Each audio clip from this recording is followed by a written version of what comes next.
ওম অখণ্ড সংহিতা বা অখণ্ড মণ্ডলেশ্বর শ্রী শ্রীমৎ স্বামী স্বরূপানন্দ পরমহংসদেবের উপদেশ বাণী চতুর্থ খণ্ড হইতে পাঠ, পৃষ্ঠা সংখ্যা 228 ও 229।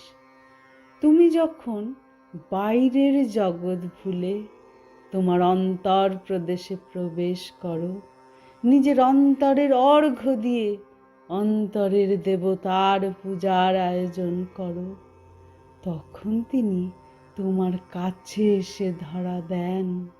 তখন তিনি এসে সুস্মিত হাস্যে তোমার সম্মুখে দাঁড়ান।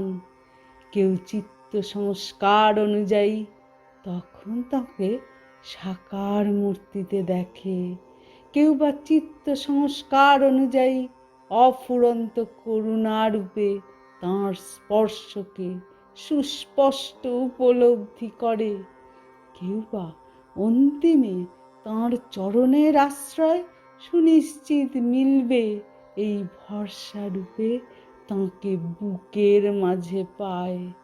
তিনি সর্বত্র আছেন, কিন্তু তোমার অনুভূতির স্তরে প্রথমে তুমি পাবে তাঁকে তোমার হৃদয়ে, তোমার নিজের প্রাণের নিভৃত কুঠরিতে।